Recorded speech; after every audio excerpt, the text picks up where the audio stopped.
Look, look, look, look, look, look, look, look, look. Look at this. Somebody come look at this. Look at this. Somebody come and look at this.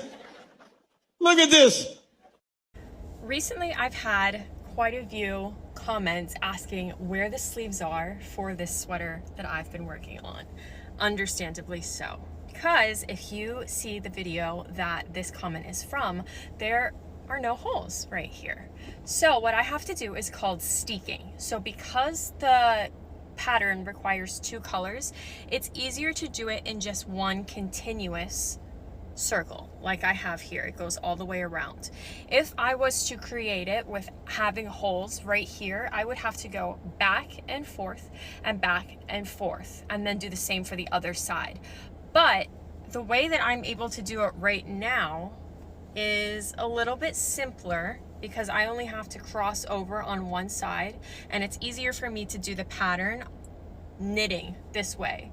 If I was to go back and forth, I would have to do what's called purling on one side, and that is the opposite side. So I would be seeing this, which is a lot less clear than seeing the pattern in front of you on the knitting side. This would be the purling side if I was to do that. So what I'll be doing is reinforcing this particular line. You can see it's going to be this blue line down the middle. There's a double blue line. I'll be reinforcing it on either side, right here and right here, with a sewing machine, and I'll be doing a zigzag stitch with a medium tension, and I'll be practicing a few times on a gauge swatch before that.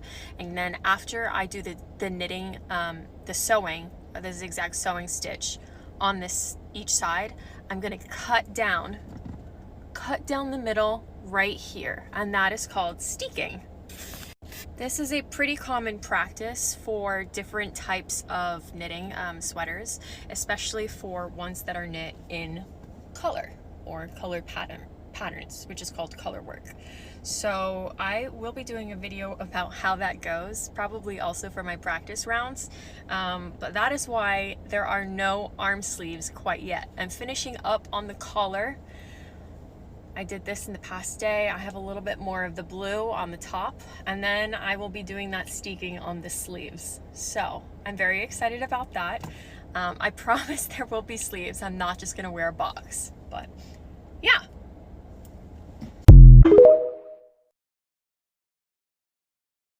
Can I give a hot take about knitting podcasts? To me, the ideal knitting podcast is one that is relatively low quality and very low production value. And I don't know what it is about it, but if a knitting podcast is too high of production, like if the camera quality is too good, if like the setup is like very obviously like curated as a filming setup, it's like an immediate no for me.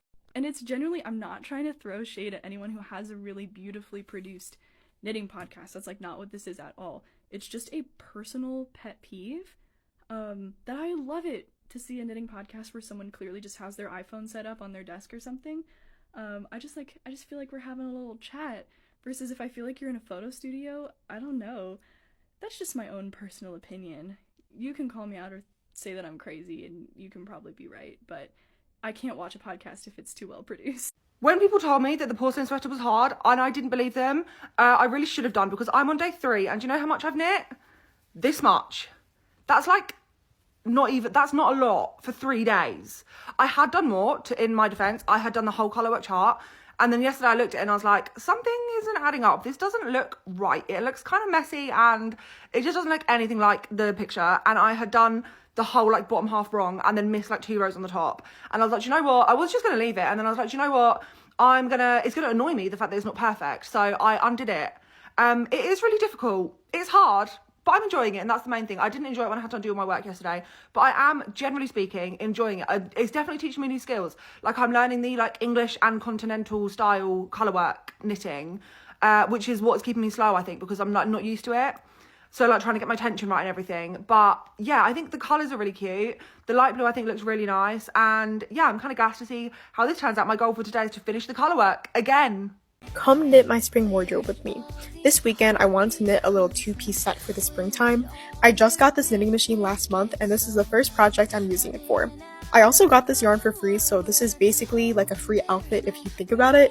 I feel like making your own clothes is the best way to save money when you have a fashion addiction. Anyways, I knitted the top first, and then I ended up spending a handful of hours crocheting edges on it to add more coverage. Originally, I was going to do regular spaghetti straps, but then I last minute decided to make it a halter top, and then I moved on to the skirt.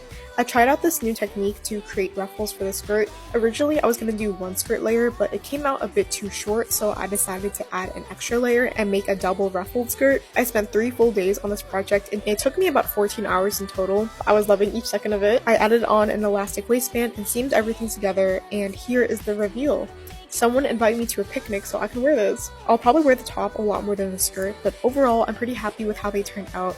I'm thinking about turning this into a series, so we shall see what I decide to knit next.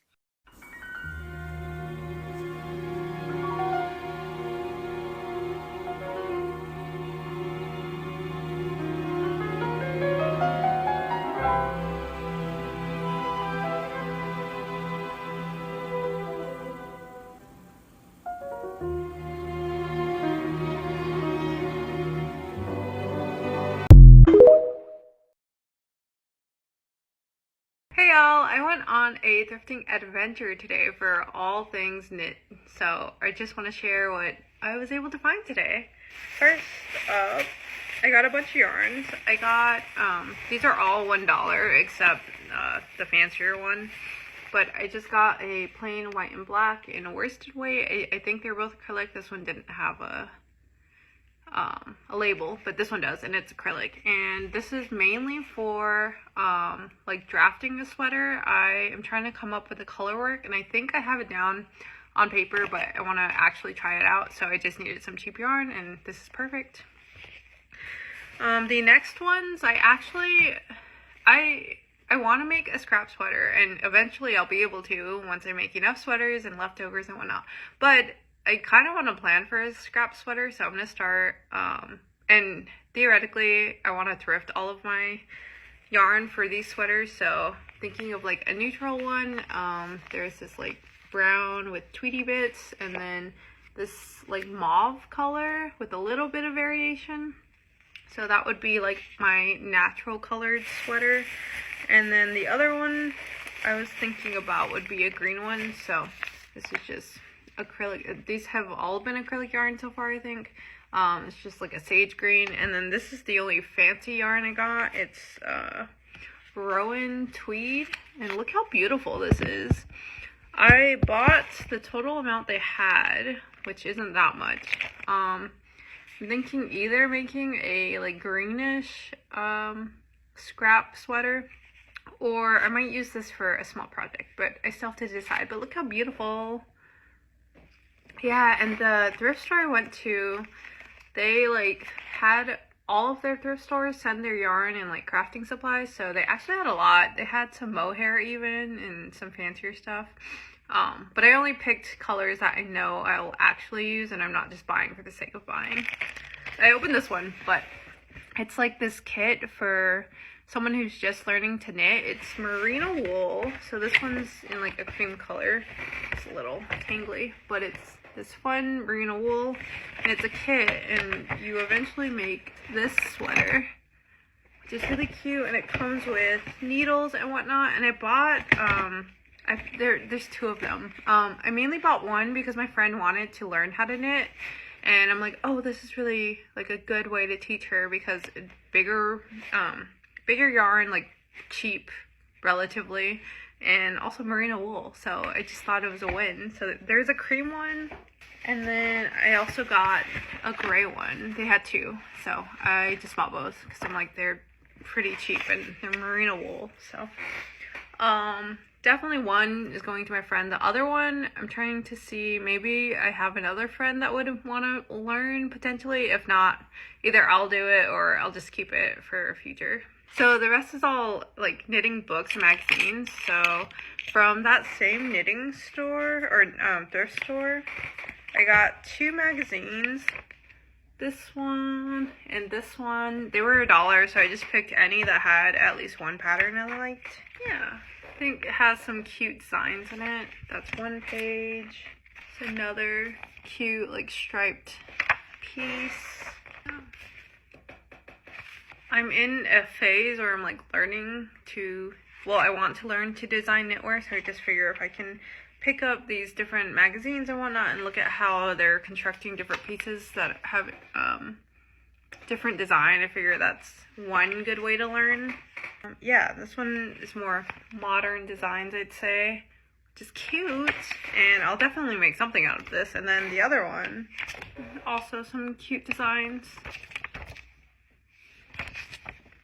Yeah, lots of cute things. So those were the two from the thrift store. And then I went specifically to a bookstore and I got the Knitter's Book of Finishing Techniques. It just teaches you a lot of like cast-ons and cast-offs. So I figured that would be good for designing knitwear. And then I got two like encyclopedias of stitch patterns. So there's this one, Charted Knitting Designs, and it just has like a lot of like charted designs. So that's awesome. And then I was eyeing this one. It's very similar to the one I was eyeing, but Japanese knitting stitches. And again, it's just like a catalog of stitch designs. So I figure these are both two good things to have on hand if I am wanting to learn how to knit for myself. And then I only got two more, or three more. And so this one, oh my gosh, I'm really excited. This is like a family knitting book, like for the family. But look at these designs. They're so good. Yeah, just like some staples. I feel like it's giving like 90s era, which is so cute. And literally what I like. Yeah, so just lots of color work, cabling, like in the styles that I think would be really cute. A close-up or a close knit family, so that's cute. And then I got two smaller ones, like magazine things. This is called Classic Cafe, and it's just, I would say, pretty basic stuff, like striped sweater, knit cardigan. It's cute. This cute thing. Yeah. And then the last thing is knitted sweaters for her. Again, a good like basics book, or I guess magazine. Look how cute. Cute. Here's the ones on the back. Yeah, this just looks like a good basic one. Yeah, and that's everything I got from going thrifting today for knitwear stuff. So hopefully y'all enjoyed it. I had a good time. I'm really excited to use this stuff, and I'll see y'all soon. Jacket number 2, day 8. I finished the cables. I did add an extra cable, and then I started on the body ribbing. I didn't get a whole lot done because for some reason the day before yesterday my hand started hurting really bad when I was knitting, and then yesterday it hurt super bad when I was knitting. So I kind of was taking a break. I knit, as you can see, a little bit. I did knit about that much. But then I was like, you know what, my hand hurts so bad, I think I need to give myself a break or I'm gonna regret it later. So I'm gonna try knitting today. If my hand hurts, I'm not gonna knit today. I'm just gonna play it by ear on how my hand feels. I do have carpal tunnel in this hand, so you know, you gotta do what you gotta do, and sometimes you need a break. So I might take a break from this. I will say with this done, this has been 5 balls of yarn. I'm on the 5th and I have 4 left. So we'll see if those 4 can get me through the button band and both sleeves. I don't know. I'm feeling like it's not going to, so I might have to order a couple more. But I think what I'm gonna do is just keep knitting until I run out of yarn and then just put in another order, or put off the button band and the ribbing. So if the color doesn't match, at least it's just the button band and ribbing. But we'll see. I might just keep going. I mean, I won't be too mad about it. So that is my day 8 progress. Okay, so I messed up. I thought that dye lot only mattered for crazy colors. I'm here to tell you that it matters for white too. I thought it only mattered like a lot for hand dyed yarn. I was like, oh, it'll be close enough. You won't be able to tell if I get yarn from a different dye lot. A little big yarn. Anyway, so that's not true. So my question is, how do I fix this? So this arm is gonna be completely the bright white, and then this one just has this. So I'm thinking I can just do both, like I can take this sleeve off and then pick it back up with just this bright white yarn and redo the whole thing. That way the sleeves are just a different color. Does that look weird? Also, do you think that if I added a little bit of like clothing bleach to my block, like a whitening, like a bluing or something, do you think I could get this to all look the same shade of white? I know bleach can sometimes turn certain materials yellow, so I would like try it on scrap yarn. But if you have any tips on how to like get this to not look funky, or like have any advice on what I should do, let me know. Worst case scenario, I can just dye the whole thing like navy or something. But I really wanted it to be white, which is why I bought white yarn, because this is like 100% cotton yarn. This is the Sevilla blouse, and I did it a needle size up and a pattern grade size up. That way I could like wear it like super slouchy off the shoulder, and I added less rows to the neckline so that it was a wider boat neck, so that I could wear it like summer slouchy like this.